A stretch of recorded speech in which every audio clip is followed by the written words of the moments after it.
De la Chine immuable des campagnes à la modernité des villes, Thierry Girard a accompli un voyage de 6000 km à travers l'Empire du Milieu. Le photographe est parti sur les traces de l'expédition archéologique menée au début du siècle dernier par Victor Segalen, l'écrivain explorateur. En 3 voyages successifs, Thierry Girard a pu mesurer les changements d'un pays riche en contrastes. La Chine que j'ai voulu photographier n'est plus la Chine ancienne de Segalen. Ce n'est pas non plus la Chine pittoresque, peut-être qu'on peut la voir parfois dans des magazines de voyage. C'est une Chine intermédiaire, donc une Chine dont on ne sait pas tout à fait dont on ne connaît pas encore tout à fait le destin du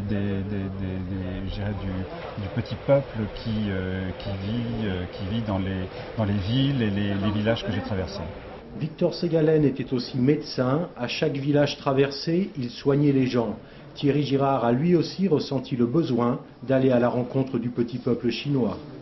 J'ai fait très peu de portraits lors du premier voyage, mais il m'est apparu tout à fait nécessaire à partir du second voyage de faire en sorte que ce petit peuple soit effectivement présent. Le Conseil général a choisi d'exposer une 40aine de photos de Thierry Girard, des œuvres très artistiques, mais d'un abord simple. Super. Même la roche est rouge, tout est rouge.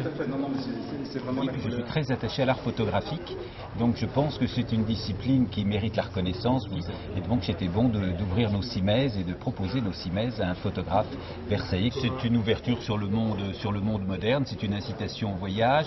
Vous savez que le Conseil général finance les bourses Aventure Jeunes, et bien ça pourra peut-être donner également des idées à tous nos jeunes de partir, faire des voyages, et pourquoi pas avec un appareil photo en bandoulière. L'exposition est à découvrir du 16 septembre au 23 décembre à l'orangerie du domaine de Madame Elisabeth. Ne manquez pas ce voyage au pays du réel, à la découverte de la Chine.